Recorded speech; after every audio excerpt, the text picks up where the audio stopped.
modernos. Esto es Ley Abierta, un podcast donde exploramos el mundo legal y sus implicaciones en las sociedades modernas. Este podcast es producido por Todo Legal y Medios Modernos. Hoy vamos a hacer un podcast algo diferente del usual. Más que desarrollar un tema como normalmente lo hacemos, hoy vamos a conocer el perfil de nuestro invitado, sus ideas y el rol que las distintas instituciones en las que él participa desempeñan. Hoy me acompaña el abogado Gustavo Solórzano, quien es presidente del Colegio de Abogados de Honduras y director de asesoría legal del COEP. A nosotros en Ley Abierta nos gustaría sentarnos con todos los presidentes del Colegio de Abogados o los candidatos también para que nuestra audiencia, que es esencialmente abogados y estudiantes de Derecho, puedan conocer a sus presidentes o a sus candidatos. Voy a comentar un poquito el perfil del abogado. El abogado cuenta con más de 14 años de ejercicio profesional, cuenta con una maestría en Derecho Empresarial y egresado del doctorado de Derecho del Trabajo, Seguridad Social y Derechos Humanos en la Universidad de San Carlos de Guatemala, con distintos cursos en materia de derechos humanos, derecho al trabajo y seguridad social. Bueno, tiene un CV un poquito más largo que lo que acabo de leer. Bienvenido, abogado. ¿Cómo está? Gracias por acompañarme el día de hoy. No, muchísimas gracias, Rodil, contento. La verdad es que uno tiene que tener actitud positiva, así que cuando me preguntan cómo estás, siempre estamos muy bien, gracias a Dios, porque estamos con vida, respirando y cada día es una oportunidad. De acuerdo. Abogado, ¿por qué decide usted participar en las elecciones del Colegio de Abogados? Mira, esta es una historia algo corta, en realidad no es tan larga.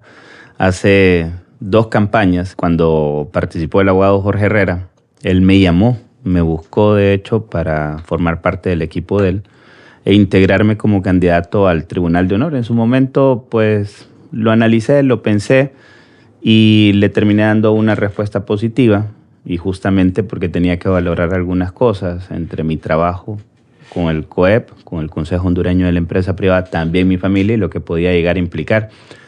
Ahí el gran reto que teníamos era que teníamos muy corto tiempo para poder participar. Apenas me integré con el abogado Herrera, faltando un poco más de 3 semanas para lo que eran las elecciones en el año 2022. No tuvimos el resultado que queríamos, pero fue una bonita experiencia y me permitió pues integrarme al tema gremial y verlo desde otra óptica. Algo que me motivó a participar en política gremial fue el tema de dejar de ver los temas gremiales y de país con la indiferencia que a veces acostumbramos verlo. Porque hay muchísimos abogados que eran exactamente, o que son exactamente así como yo era. Que, bueno, habíamos llegado a una situación, digamos, de confort y no nos involucramos en esa parte, en realidad, del gremio.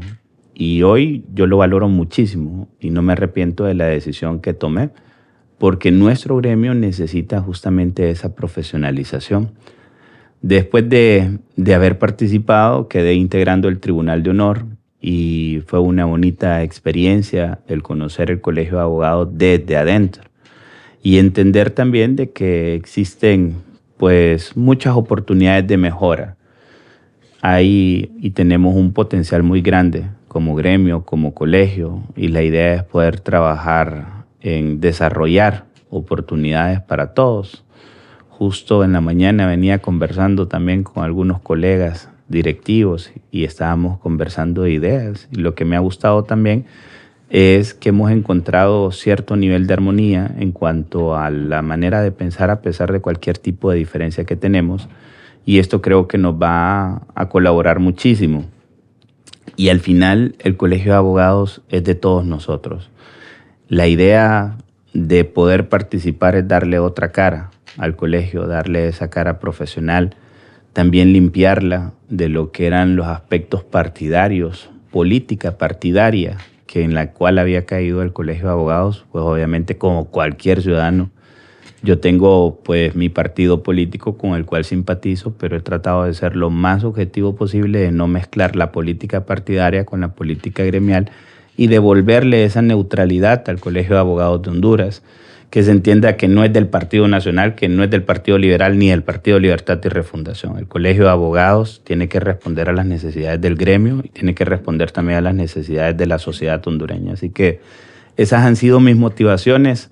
Estoy motivado, a pesar de los distintos retos que hemos encontrado, algunas dificultades, pero todo es superable, ¿verdad? Y al final yo creo que son pruebas que Dios nos pone también para determinar la fortaleza que podemos llegar a tener en la toma de decisiones. Lo más importante es que todos los días nos levantamos y ponemos en oración nuestra manera de actuar con el propósito de sacar adelante el colegio. Y de esos retos, abogados, ¿cuáles son los principales que tiene el Colegio de Abogados o los aspectos que usted cree que debe fortalecer como institución? Mira, uno de los retos más grandes que tenemos actualmente es la juventud. Okay. Tenemos más de 35.600 profesionales del derecho. De esos 35.600, más de la mitad son jóvenes. Estamos colegiando cerca de 200 profesionales del derecho por mes, aproximadamente, por mes. Anualmente puede andar en un promedio entre 2.000 y 2.400 personas, o sea, por determinar algo. Y es una cifra que va en crecimiento. ¿Y qué es lo que ocurre, Rodil? Que todo el que estudia derecho no estudia simplemente por tener el título. O sea, es muy bonito, la profesión todos la llegamos a amar, pero también hay un componente en que muchas personas estudian derecho con el propósito de obtener ingresos. Porque cuando uno habla de estudiar derecho, medicina, casi que de inmediato tu cerebro piensa trabajo garantizado. Claro, riqueza. Riqueza. Así, o sea, ese es el perfil que se denota una carrera como es el derecho. Entonces, uno de los grandes retos que tenemos es trabajar con los jóvenes. Y aquí yo siempre te coloco, de hecho, a ti de ejemplo, cuando hablo con muchos jóvenes y les digo de que es necesario de que no esperemos a que la oportunidad llegue, que la construyamos, que pensemos, que le demos vuelta en nuestra cabeza y que busquemos esas ideas de emprendimiento. Y sí tengo, obviamente por el perfil que traigo del Consejo Hondureño de la Empresa Privada, por trabajar con empresarios, me encantaría tener un proyecto de emprendimiento dentro del colegio que permita generar esas oportunidades, generar la vinculación también entre empresarios con sus ofertas de trabajo para abogados y los colegas que en este momento no tienen empleo, pero ligados siempre a la parte formativa, que las empresas recientes nosotros mandamos comunicaciones a las distintas empresas con el propósito que nos informen si ellos tienen oportunidades y que nos digan en qué desearían ellos que nosotros les capacitemos a los jóvenes que quieren contratar para diseñar el perfil de esa persona y que se vincule directamente con las distintas empresas. Las empresas buscan personas expertas en derecho tributario, laboral, algunos administrativos, manejo de relaciones laborales, que no específicamente es propio el derecho laboral de conflicto, sino más bien el manejo del recurso humano. Y así el tratar de vincular a todos esos jóvenes que están ahí con lo que es. Y esto, si no lo tratamos, lo que nos va a provocar es un tema que ya lo estamos viviendo y que todos los profesionales en las distintas ciudades del país lo comentan, que es la competencia desleal. ¿Por qué? Porque, y aquí que conste, o sea, no le enseñamos a los jóvenes tampoco a cobrar. Claro. O sea, porque al final nosotros tenemos un arancel y muchísima gente a mí me dice, es que el arancel hay que volverlo ley, pero en realidad lo que nosotros deseamos volver ley es la parte salarial, es un estatuto, porque el arancel es un valor de referencia. El arancel es lo mínimo que nosotros debemos de cobrar y aprovecho más bien el espacio que tenemos hoy para decirle a todos los jóvenes que lean el arancel del profesional del derecho y que no cobremos menos de lo que manda el arancel. Somos nosotros los que determinamos si queremos o no competencia desleal, porque si todos nosotros suscribimos ese pacto de que no vamos a cobrar menos del arancel, pues obviamente nadie se va a aprovechar de nosotros y esa competencia desleal va a disminuir. Y vamos a trabajar, obviamente, en hacer las gestiones correspondientes con el propósito de que podamos contar con un salario mínimo garantizado para el profesional del derecho. En eso también que ha sido uno de los retos y una de las exigencias que continuamente nos hacen en los capítulos. El obtener la autosostenibilidad, eso desde el punto de vista tal vez de lo que más a mí me interesa en este momento, jóvenes, capacitación, emprendimientos, sin descuidar tampoco a los que tienen mayor experiencia que también quieren la parte formativa. Pero la gente que tiene mayor experiencia, lo que anda buscando entonces a través del nivel de su madurez es contar con un sistema de pensiones robustos, que en eso pues tuvimos algunas dificultades al inicio para poder empezar las acciones dentro del Instituto de Previsión Social del Profesional del Derecho. Hasta la semana anterior pues hemos empezado funciones ahí y la idea es poder mejorar el sistema previsional del Colegio de Abogados, de todos nosotros como profesionales. Y también A nivel ya propiamente del gremio, nosotros contamos con 27 capítulos a nivel nacional. Esto ya desde la parte administrativa, el costo de administración se vuelve difícil y cada capítulo tiene distintas necesidades. El tratar de alcanzar la autosostenibilidad de esos capítulos es uno de los grandes retos que también tenemos, porque todo se termina concentrando a que la sede central en Tegucigalpa tenga que estar resolviendo los problemas de cada uno de los capítulos. Y la idea ha sido crear la Casa de Abogados con el propósito de que ellos puedan tener esa capacidad de sostenerse por sí mismos a través de las rentas, actividades que puedan desempeñar, etc. Necesitamos trabajar mucho. Un tema de confianza también. Necesitamos devolverle la confianza al gremio en las autoridades que llegan a representarnos dentro del Colegio de Abogados. Ahí vamos, son 3 meses que llevamos ya de actividades. No te puedo decir que hemos hecho todo lo que hubiésemos querido, pero por lo menos, como le decía a un amigo hoy temprano también, trabajo no nos falta, ¿verdad? Y hemos estado trabajando muy fuerte dentro del colegio. Abogado, ¿y las dificultades con las que se enfrentan para llevar a cabo estos cambios son de qué tipo? ¿Son de tipo político, digamos, o de tipo administrativo, o de qué índole son? Fíjate que no tanto en la parte política, porque en la parte política, si bien nosotros formamos, o las decisiones se toman en junta directiva, hemos dentro de la junta directiva alcanzado el nivel de madurez que se requiere para poder tomar decisiones adecuadas. Hemos colocado los temas prioritarios dentro del colegio, para el gremio, y gracias a Dios, pues la mayoría de decisiones que hemos tomado han sido decisiones en consenso. Así que eso te demuestra que el diálogo es una muy buena herramienta para poder mejorar. Y no hemos tenido diferencias, a pesar de que somos de distintos frentes, que cualquiera podría pensar, ahí van a llegar y se van a comenzar a pelear. Pero no hemos tenido esa fortuna de que hemos encontrado y poco a poco vamos construyendo. En cuanto a la parte administrativa, sí, dificultades, porque obviamente, y aquí vuelvo al tema de la confianza. ¿Qué es lo que ocurre? Nosotros pagamos 281 lempiras de nuestra cuota. De esos 281 lempiras, y aquí lo quiero aclarar, no todo es que va para el Colegio de Abogados. De los 281 lempiras, 141 lempiras van para lo que es el Instituto de Previsión Social del Profesional del Derecho, que es una persona jurídica aparte del colegio. 80 lempiras que se pagan para la contratación de un seguro de vida y 60 lempiras que quedan para el funcionamiento del colegio. Y de esas 35.600 personas, tenemos un poco más de 20.000 personas que no están al día. Entonces quedamos nosotros funcionando únicamente con los 60 lempiras que te dan esos 15.000. Y ahí es uno de los retos que tenemos, porque con esa cuota necesitas cubrir todo el costo administrativo del colegio, su planilla, su operatividad, la parte también del mantenimiento de las distintas instalaciones.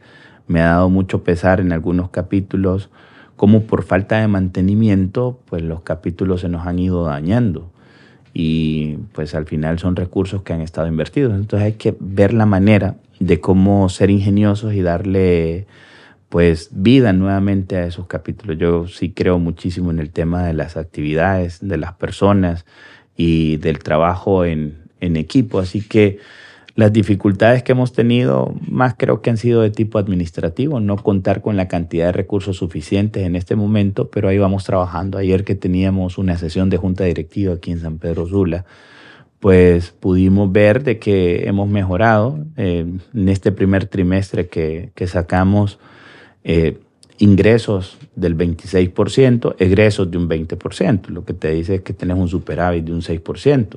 Quiere decir que estás controlando el gasto en relación con lo que ingresa.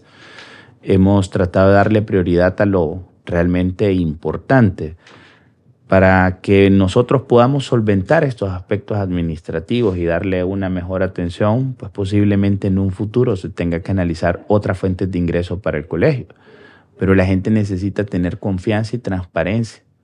Si tenemos transparencia, la gente va a confiar en las autoridades. Y no es que va a firmar a ciegas, pero por lo menos va a confiar de que lo que se está haciendo y la ejecución de los gastos son para un bien común. Una observación. como usuario, ¿verdad? Como colegiado, una de las impases con los que yo me he topado es querer pagar. Es complicado, ¿verdad? Solamente se puede en un banco. Te voy a comentar. Hay que ir al banco. Sí, te voy a comentar. Son 2 bancos, de hecho, Banco Atlante y Banco de Occidente. Claro. Pero no se puede pagar en línea si uno no tiene cuenta con eso. Solamente. Entonces, ahí tenemos un problema. Desde que empezamos esta gestión, yo me comencé a reunir con una serie de empresas que lo que se dedican, de hecho, también hay otra empresa de aquí de San Pedro Sula con la que tengo pendiente una reunión con la junta directiva, porque la idea es poder dar esa facilidad para pagar. Que sea una suscripción. Tarjeta de crédito. Tarjeta de crédito. El problema es que ahorita hemos quedado amarrados únicamente a 2 bancos cuando ya no debería de ser. Entonces estamos buscando esas oportunidades para facilitar. Y ya que yo mismo hablaba de la mora de más de 20,000 personas, en muchas ocasiones la gente no es que no quiera pagar. Es que es difícil. Es difícil pagar. O sea, ese proceso hay que hacerlo muy fácil para que no sea un obstáculo a la hora de que el usuario quiera hacer el pago. Pues. Sí, porque hay gente que por lo menos, yo ya no visito bancos. Yo todo lo hago en línea. O sea, voy al banco allá muy excepcionalmente si es que tengo que hacer alguna gestión en atención al cliente. Pero todo lo que tenga que ver con cualquier transacción dentro de la caja, yo lo hago en línea. O sea, se me permite hoy en día interactuar a través de las herramientas tecnológicas. Entonces, el colegio tiene que apuntarle a eso. Tiene que apuntarle a buscar esas facilidades.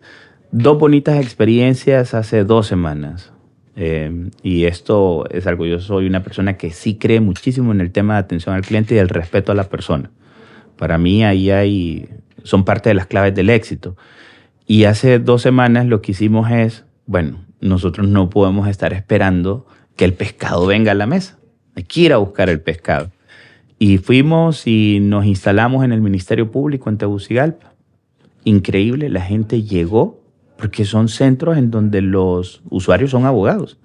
La gente llegaba, sacaba sus carnets, se ponía al día porque no le queda tiempo de ir hasta donde tenemos la sede central en Tegucigalpa. Al día siguiente nos vamos a la Corte Suprema y de igual forma, un éxito. Entonces estamos en este momento, lo vamos a hacer con los distintos capítulos, vamos a comenzar a visitarlos, vamos a tratar de ir, no a las sedes de los capítulos, sino donde los usuarios visitan, porque al capítulo o a la sede del colegio vas si necesitas una constancia, vas si necesitas tu carnet y punto. Si es alguna gestión. Pero donde visitan los abogados son los juzgados. Donde visitan los abogados son las instituciones de gobierno. Hacerlo en el Centro Cívico Gubernamental, en Tegucigalpa, por ejemplo, en donde están todas las instituciones de Estado, y ahí colocarte durante una semana y te aseguro de que muchos colegas se podrán poner al día, muchos colegas podrán obtener una serie de beneficios, muchos colegas se van a dar cuenta también del trabajo que se está desarrollando. Aquí es importante resaltar algo. A veces, pues uno, y tú que estás en el área de comunicaciones también, 3 o 4 personas, a veces uno cree, estoy llegando a un montón de gente, 100 personas, 200 personas, pero en realidad nuestro universo es de 35,600. Y esos 35,600, hay muchos que no obtienen información. Y algo que hemos venido implementando en este momento, al menos, y mucha gente me lo ha comentado, es que les gusta que les mandemos correos electrónicos con las normativas que van surgiendo y que por lo menos les compartamos ese tipo de información. El compartir información también sobre qué beneficios se tienen. Yo te decía, estamos suscribiendo con distintas empresas para que puedan gozar de descuentos y eso es positivo porque pagamos una cuota de 281 lempiras el otro día con un laboratorio médico que suscribimos un convenio, una persona me escribe, me manda la captura y me dice muchísimas gracias. Obtuve un ahorro de 1,200 lempiras por los exámenes, un 30% de descuento. Sus exámenes costaban 4,000, pagó 2,800 lempiras y esos 1,200 lempiras ya equivale prácticamente a 4 o 5 cuotas. Claro. Ok, que dejó de pagar. Entonces son cosas que creo que hay que continuarlas haciendo, pero necesitamos llegar a más gente para que esté al tanto de qué beneficios pueden tener. Abogado, usted comentaba el tema de los diferentes capítulos y los retos que se enfrenta cada capítulo. Por lo que tengo entendido es como una caja única, como funciona el Colegio de Abogados, ¿verdad? Todo se centraliza en Tegucigalpa y de ahí se distribuye a los diferentes capítulos. Una de las quejas o de los comentarios que yo muchas veces escuché de las autoridades en San Pedro era esa problemática y que no había una independencia presupuestaria y que ellos no podían desarrollar aquí el capítulo de acuerdo a los fondos que ellos obtenían de los agremiados. ¿Es posible o se piensa llegar a eso de una independencia presupuestaria o no es viable? No, sí es viable. Mira, lo que pasa, y te lo explico, nosotros somos una Junta Directiva Nacional. La Junta Directiva Nacional tiene 11 cargos. Dentro de los 11 cargos, quienes tienen la administración del colegio es la presidencia y quien vela por todos los recursos del colegio es la tesorería, que efectivamente funciona como una caja única en cuanto a qué tema. Funciona como una caja única en cuanto a la colegiación, en cuanto a constancias, carnet y nada más. Pero cada capítulo, ya te explico cómo funciona lo del tema de las auténticas. Lo del tema de cada capítulo tiene su junta directiva local, que de igual forma el día de ayer tuvimos la oportunidad de autorizar de que en cada capítulo se abra una cuenta de banco en donde tiene que firmar el presidente y el tesorero. Esas son parte de las acciones que tenemos que hacer la otra semana. Y el propósito de esto es que ellos también puedan administrar recursos. Pero ¿cuáles son los recursos que administran los capítulos? Los capítulos administran el recurso de todos los ingresos de la administración del bien inmueble que tienen. Rentas. Entonces, en el caso de San Pedro Sula, que era el caso puntual que me exponías, aquí cuentan con instalaciones muy lindas. ¿Que hay que invertir en esas instalaciones? Estamos claros que hay que invertir. ¿Que necesitamos el apoyo de la sede central? Estamos claros y lo vamos a dar. Pero todo lo que ingresa por rentas hay que promocionarlo. Esto es un negocio. Y la idea de esto es poder contar con un centro de convenciones que tenga que competir. Tenés que hacer incluso estudios de benchmarking para saber cómo están también quienes ofrecen salones. Si tenés que bajar precios, hay que bajarlos con el propósito de poder captar también esos clientes. Si tenés que dar valor agregado, hay que darlo. Entonces, cada capítulo, ese es el dinero que administra. Entonces, va a depender muchísimo de la buena y de la sana administración que tenga cada presidente de capítulo para poder sacar adelante. Hay algunos capítulos que en este momento no cuentan con infraestructura. Entre ellos tenemos la entrada en Copán, tenemos a Roatán, quienes, gracias a Dios, el abogado Alejandro Tugliani, presidente de ese capítulo, ha hecho una muy buena gestión e incluso está en un segundo periodo. Y el día martes nos entregó las escrituras del terreno que le donaron ahí en Roatán con el propósito y el plan futuro de poder construir ahí la sede del capítulo. Y la idea ahí es poder contar con un centro de convenciones que pueda ser rentable y sostenible. Comayagua cuenta con bonitas instalaciones, pero hay que promocionarlas. Ciguatepeque de igual forma. Hay capítulos que tienen mayor autosostenibilidad que otros. Hay capítulos como Tocoa, Danlí, Santa Rosa, que los administran muy bien y que están dando resultados. Entonces, esas buenas prácticas hay que ver de qué manera también las colocamos con los otros capítulos. Pero esa es la autosostenibilidad, esa es la independencia, porque no podemos dispersar los fondos por temas de los agremiados. Aquí en San Pedro Sula hay cerca de 5,000 profesionales, un poco más de 5,000 profesionales del derecho. No podríamos decir nosotros, ok, los 60 lempiras de esos 5,000 o de los que estén al día o de los que paguen vienen para San Pedro, porque eso no se podría. Pero sí decirle, ok, aquí está este bien inmueble, te vamos a ayudar a administrarlo y ese dinero es para que ustedes puedan hacer acciones en beneficio de su gremio en el capítulo. ¿Y en Tegucigalpa más o menos cuántos son los agremiados? En Tegucigalpa la población es de más de 15,000 abogados en Tegucigalpa, 5,000 abogados en San Pedro Sula, cerca de los 2,000 abogados en la ciudad de La Ceiba, como 1,800. El cuarto capítulo creo que está entre Choluteca y Santa Rosa de Copán. Choluteca creo que anda como en 1,200, 1,300. Santa Rosa de Copán también un poquito arriba de los 1,000. Y luego los demás capítulos allá en Olancho, Juticalpa, Catacamas, que andan como en 600 y 300. Y así, esa es la manera como se distribuyen. El capítulo tal vez más pequeño es el cual vamos a tener la oportunidad de visitar ese día, Marcala, y que cuenta como con un poco más de 90 abogados. Se concentra en Tegucigalpa la mayoría de abogados. La mayoría, o sea, casi la mitad, el 40% de los abogados están en Tegucigalpa. Usted mencionó al principio el tema el involucramiento que ha habido del gremio, del Colegio de Abogados en la política nacional. Tengo 2 preguntas ahí. 1, ¿usted a qué cree que se debe esto? Y 2, ¿qué rol cree usted que debería jugar en la política nacional? ¿Ninguno o sí debe tener alguna participación? Ok, la primera pregunta. En cuanto a la primera pregunta, ¿qué es lo que ha pasado? Bueno, que personas que están vinculadas directamente en política partidaria participan. Yo lo viví durante la campaña. Gracias a Dios, yo tuve una gran fortuna. Casi siempre quienes han venido y se han colocado detrás de los candidatos para brindar cierto nivel de apoyo, y no te digo que no lo tuve, pero lo tuve en cuanto a decirme, bueno, me parece que Gustavo es un buen candidato, lo vamos a apoyar, nada más. Pero en muchas ocasiones ha existido incluso hasta el financiamiento de partidos políticos a los candidatos. Y eso no debe de ser, porque eso de inmediato te limita en esa neutralidad que te decía que tenemos que buscar. Y es necesario de que quien llega a presidir el Colegio de Abogados llegue de una manera objetiva, llegue con el propósito de hacer las cosas bien, no para defender los intereses de un partido político. Eso no debería de continuar. No es porque que si Libre esté en el poder, entonces la persona que preside tiene que ser de Libre y posteriormente no vamos a decir nada en contra del gobierno de Libre. No es que si está el Partido Nacional, la persona que llega va a ser del Partido Nacional y no vamos a decir nada en contra del Partido Nacional si es que está gobernando. Quien preside tiene que ver la segunda pregunta tuya. ¿Tiene que participar en política nacional? Claro que sí. ¿Por qué?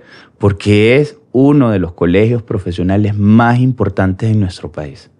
Es el colegio profesional que tiene que velar por la defensa del artículo número 1 de nuestra Constitución, el Estado de Derecho. ¿Qué es lo que ocurre, Rodil, con nosotros como abogados si no tenemos Estado de Derecho? No tenemos empleo.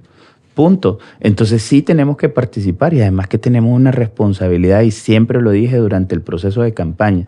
Nosotros vamos a trabajar en beneficio del gremio, pero el Colegio de Abogados tiene que entender que tiene un rol dentro de la sociedad y que ese rol dentro de la sociedad se llama defensa del Estado de Derecho. Y depende de nosotros como abogados el desarrollo y la prosperidad económica y social. ¿Y por qué digo esto? Van a decir, ¿qué tiene que ver el Colegio de Abogados con eso? Claro que sí tiene que ver. ¿Quiénes administran la justicia? Profesionales del derecho. ¿Quiénes están en el Ministerio Público? Profesionales del derecho. ¿Quiénes están en la Corte Suprema de Justicia? Profesionales del derecho. ¿Quiénes están en la Procuraduría? Profesionales del derecho. ¿Qué es lo que ocurre? Nosotros tenemos la administración de la justicia en el país y nuestro comportamiento va a determinar entonces ese desarrollo, esa prosperidad económica. ¿Por qué? Porque somos nosotros los garantes de que las leyes se cumplan, de que la Constitución se cumplan. ¿Cuál ha sido el éxito de muchos países desarrollados? Su fortaleza institucional y la seguridad jurídica. ¿En quién recae buena parte de esa responsabilidad? En nosotros como abogados. Y me gusta citar por eso muchísimo la frase del Papa Francisco en el sentido de que los abogados son ángeles en la tierra. ¿Por qué?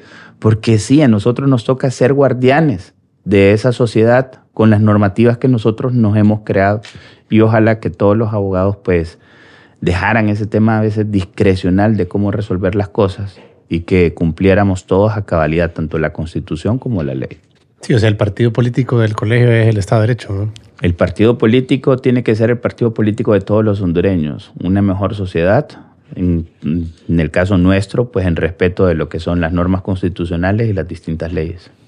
Y hablando del Estado de Derecho, abogado, ¿qué de importante tiene el Estado de Derecho? Pues ya lo mencionó, está consagrado en el artículo 1 de la Constitución, pero ¿qué rol juegan los estados modernos y qué debilidades se presentan en Honduras y cómo lo podemos fortalecer desde el Colegio de Abogados y como abogados en general? Institucionalidad. O sea, al final el Estado de Derecho tiene un montón de componentes, pero uno de los componentes más fuertes es la institucionalidad. Las distintas indicadores a nivel mundial pues te señalan de que Honduras tiene debilidad institucional. Debilidad institucional en cuanto al poder ejecutivo, en cuanto al poder legislativo, en cuanto al poder judicial. Entonces necesitamos mejorar esa credibilidad y necesitamos mejorar también esa fortaleza institucional. Las instituciones tienen que ser objetivas, Rodel, y eso es muy importante. A mí me toca a veces pues, salir de viaje y compartir con otros abogados y me gusta muchísimo cuando ellos vienen y, por ejemplo, comenzamos a hablar de temas constitucionales y comenzamos a comparar el órgano de administración de justicia constitucional, en el caso de Honduras, la Sala Constitucional.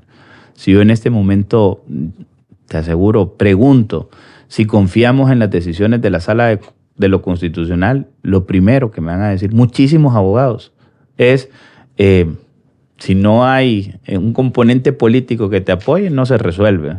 En otros países, hablar de la Sala de lo Constitucional, en Costa Rica, por ejemplo, la famosa Sala Cuarta, entonces allá es distinto porque te dicen, no, hay independencia de las personas que están ahí para tomar las decisiones sin ninguna influencia política, sino enmarcada en derecho.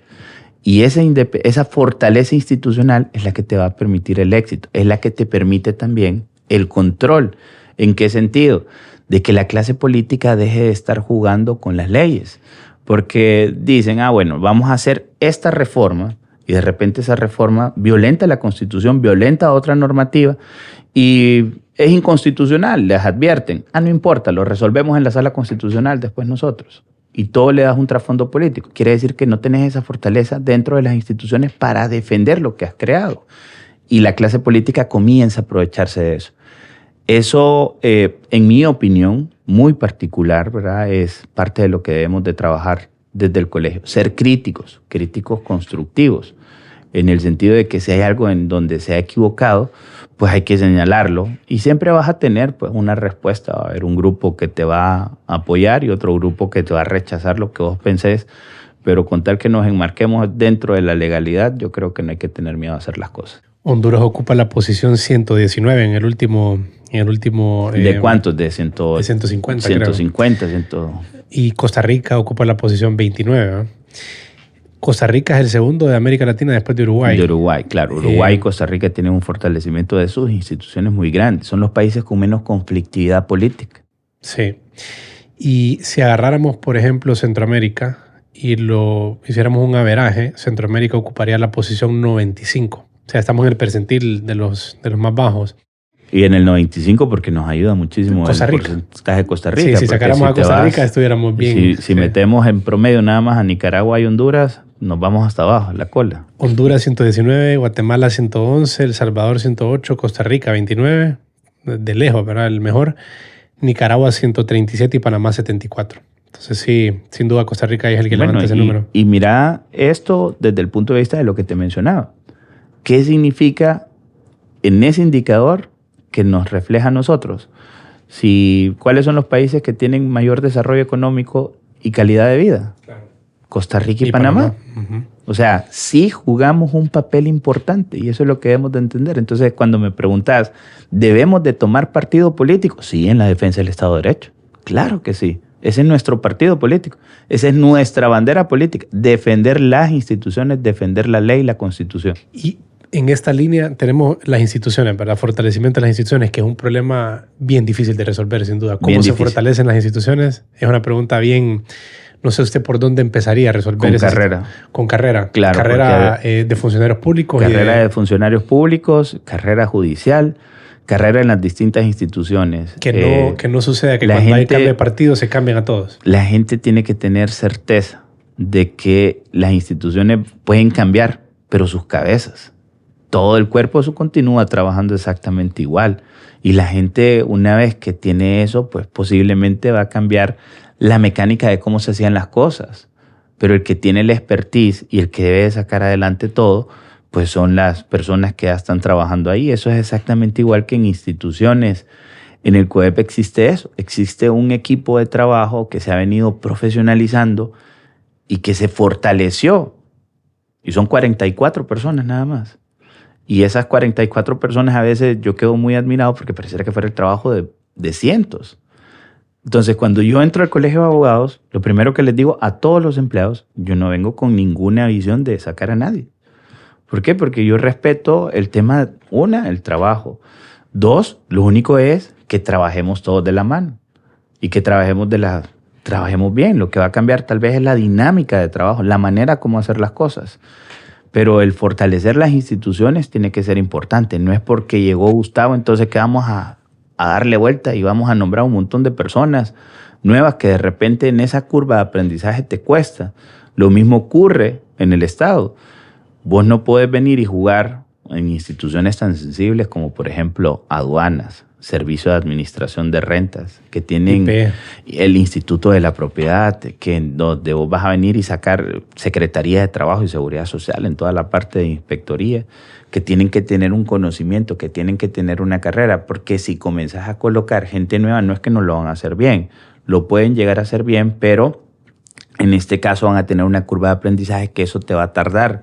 Entonces la gente necesita el poder hacer carrera administrativa, tanto en el Poder Ejecutivo, en el Poder Judicial, pero también en el Poder Legislativo, que tengan esa certeza de que el Estado no es una agencia de empleos. El Estado es eso, es el que vela por las distintas políticas nacionales para que los demás podamos trabajar y que nos sintamos con satisfacción al momento de desarrollar las distintas actividades que nosotros emprendamos. Pero hemos visto al Estado como un botín.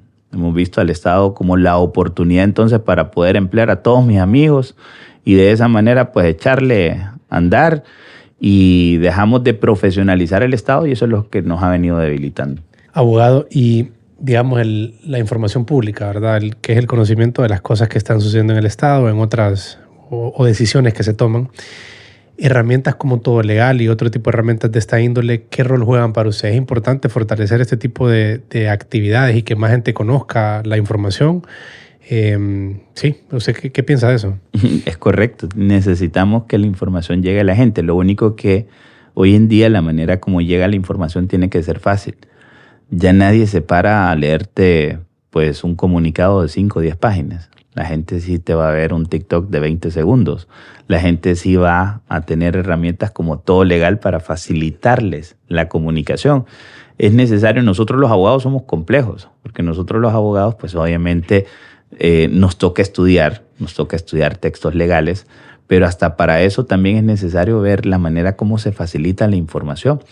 El contar con herramientas como Todo Legal pues permite la facilidad en la búsqueda. Hoy en día, a través de la tecnología, todo es muchísimo más fácil.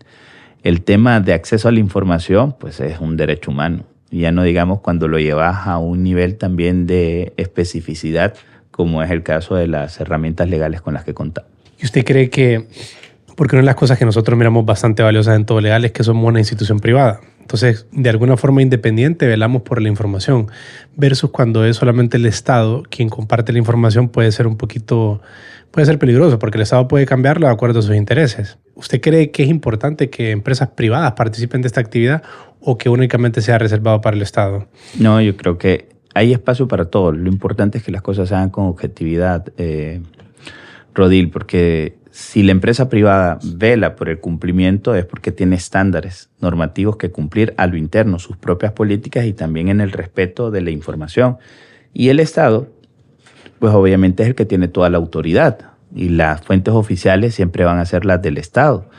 El Estado lo que tiene que tener es objetividad y no caer nuevamente en el tema del sesgo o manipulación de la información, porque ahí lo que creas es desconfianza.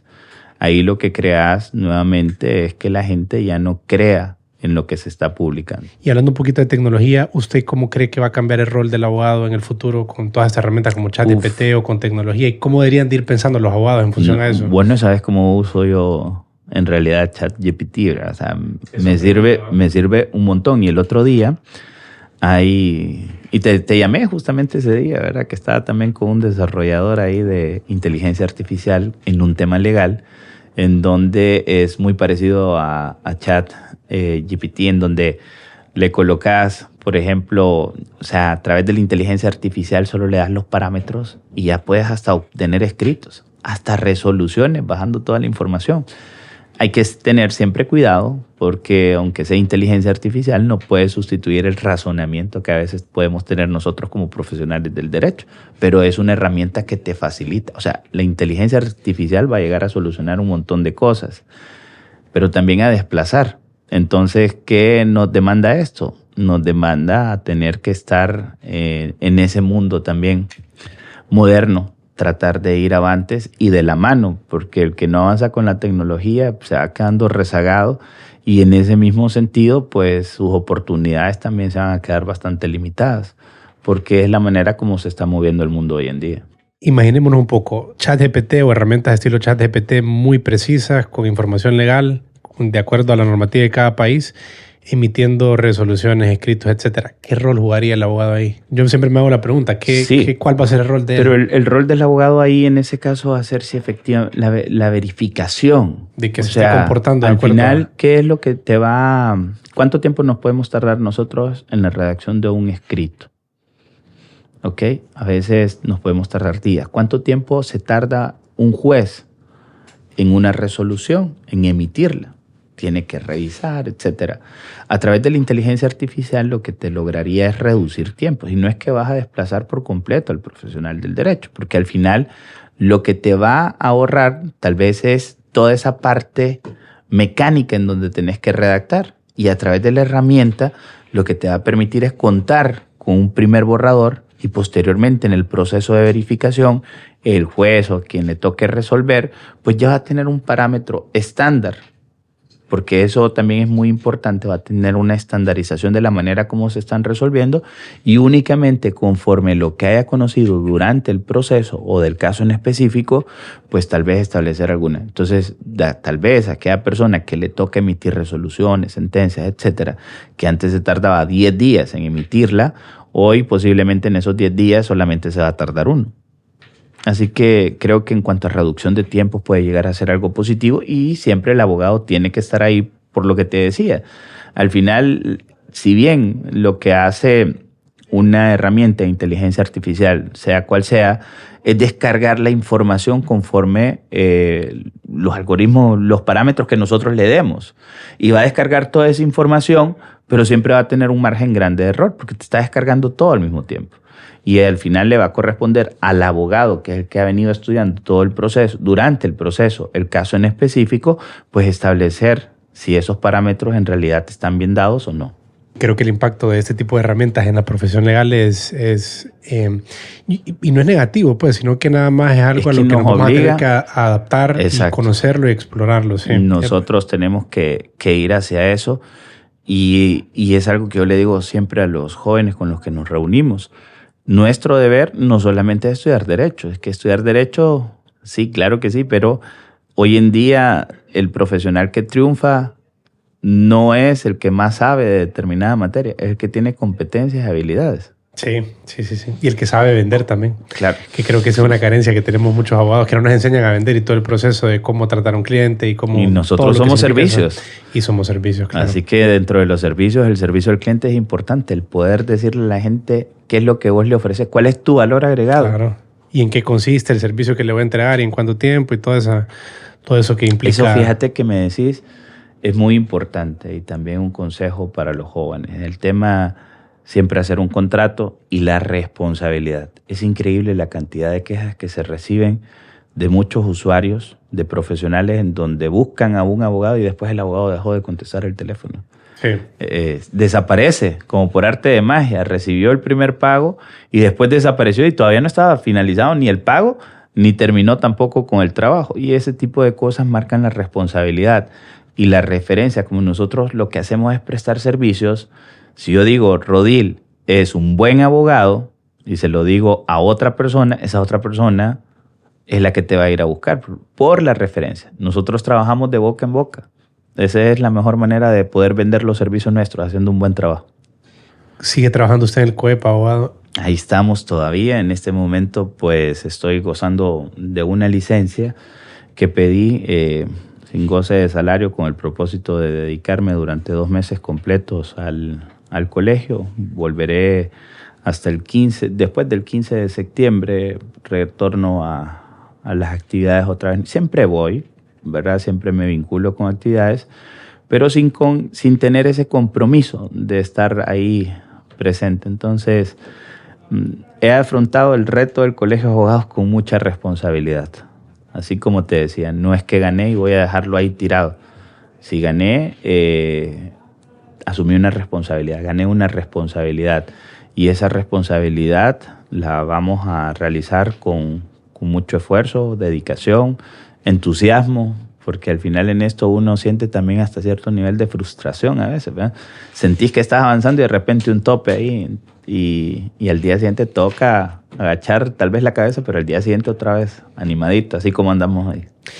¿Y los dos roles, o sea, se pueden llevar a cabo? ¿Cree usted que es viable? Porque después de 2 meses va a retornar al COEP y va a tener que estar con los dos roles. Te voy a contar algo bien gracioso. En primer lugar, y aquí importante, uno al final en la manera como se va desarrollando en su vida profesional, dejaste de ser Gustavo o dejaste de ser Rodil y te convertiste, así como cuando me presentaste, en el gerente legal de COEP o en el presidente del Colegio de Abogados. Y eso es interesante porque si no tenés la madurez y sobre todo la humildad para entender de que al final muchas veces no nos van a buscar a nosotros como personas, buscan al cargo. Y cuando estás en esos cargos es importante el poder darles la diferencia necesaria a cada uno. En cuanto a cómo lo he venido llevando yo, antes de ser presidente del Colegio de Abogados de Honduras, era el gerente legal de asesoría legal del COEP. Hoy en día, cuando ya me buscan para cualquier cosa, ya no me buscan incluso en los mismos medios de comunicación. Ahora solo es el presidente del colegio y se olvidaron ya de la otra función que yo tenía. Y yo continúo participando en las actividades de representación de COEP. Lo único que ya no trato de ser tan visible en el tema del rol que tal vez antes tenía como vocero de COEP, porque la vocería ahora, para no confundirlo, lo he dejado únicamente para los temas estrictamente del colegio. Sí se puede realizar con mucho sacrificio, Rodil. Yo siempre estoy ahí con el equipo legal de COEP, pues trabajando. Ellos me envían todo, yo lo reviso, le doy el visto bueno, lo apruebo y vamos avanzando, ¿verdad? Es trabajo en equipo, gracias a Dios. ¿Y usted tiene una práctica profesional activa o no tiene práctica profesional? Fíjate que activa como tal, yo no, pero sí estoy vinculado a un una bufete, firma. sí, y bueno, ahí trabajamos a través de algunos procuradores. Pero no quiero dejar una pregunta que me hiciste, la de los certificados de autenticidad. Porque hablábamos de lo que es el tema del Instituto de Previsión. Entonces, cuando quien se encarga te decía, Colegio de Abogados es una cosa, Instituto de Previsión es otra. Y dentro del Instituto de Previsión también están esos más de 35.600 colegas. Y hay 2 modelos que se siguen dentro del instituto. Un primer modelo que somos hasta la cuenta 17.520. Yo soy el 12.270. Okay. Y hay un grupo que es hasta la cuenta 17, el número de colegiación 17.520, que nos quedamos... Eso en el fondo de previsión. En el fondo de previsión, Okay. que nos quedamos en un fondo que se llama Fondo de Reparto o de Capitalización Colectiva, en donde todos nosotros pues colocamos esos 141 lempiras mensuales y ese dinero es de todos, no tiene una titularidad en específico. No es que los 141 lempiras le pertenecen a Gustavo y esa cuenta es de Gustavo, es de todos nosotros y ese fondo va a ser utilizado en el caso de que alguno tenga alguna contingencia. Pero además de esos 141 lempiras, el certificado de autenticidad también quien lo emite por delegación es el Instituto de Previsión. O sea, por mandato de ley, perdón, es el Instituto de Previsión. Y el certificado de autenticidad tiene un costo actual de 560 lempiras. De esos 560 lempiras, 250 lempiras son los honorarios del notario. Y la diferencia, que son los 310 lempiras, el 92% de eso son recursos que van al Instituto de Previsión. Y la diferencia, 4% a la Unión de Notarios y 4% al Colegio de Abogados de Honduras. Entonces, esa es la manera como se distribuye el dinero de los certificados de autenticidad. No va al colegio, va al instituto y va directamente a un fondo llamado Fondo Colectivo, en donde es el que está sirviendo para pagar las pensiones de más de 1.900 abogados. ¿Qué pasa con las cuentas 17.520 en adelante? Bueno, estas personas ya no es un fondo de ese tipo, sino es un fondo de capitalización individual, las famosas administradoras de fondos de pensiones o AFPs conocidas, en donde nosotros pues estamos con una AFP privada y esa AFP lo que hace es crear una cuenta. En el caso tuyo, pues tenés que tener ahí todos los meses, te tienen que mandar un estado de cuenta de cuánto es el dinero que tenés en tu AFP, pero tu único ahorro son los 141 lempiras. ¿Qué quiere decir esto? Que tenemos ahí un reto bien grande con los jóvenes, con las nuevas cuentas, porque esos 141 lempiras no van a ajustar para pagarte una pensión digna. Así que necesitamos ver algún mecanismo de cómo promover que los jóvenes, en primer lugar, adquieran la cultura de la seguridad social, que comiencen a realizar aportes también de manera voluntaria y de qué manera también el instituto puede ayudar para que ciertos recursos puedan ser capitalizados en esas cuentas en beneficio de miles, hoy la gran mayoría, porque estamos hablando de cerca de 18,000 nuevos profesionales del derecho que tienen esa labor. Yo quiero tener total transparencia en ese tema del Instituto de Previsión, porque ha sido un tema bien cuestionado. El fondo que te digo, el de capitalización colectiva, que está administrado a través de un fideicomiso, cuenta hoy en día con un poco más de 530 millones de lempiras. Y en AFPs se tienen un poco más de 280 millones de lempiras. Es decir, en materia previsional hay cerca de 900 millones de lempiras. Lo único que están separados. El instituto lo único que administra es lo que está en el fideicomiso, porque lo otro son cuentas individuales.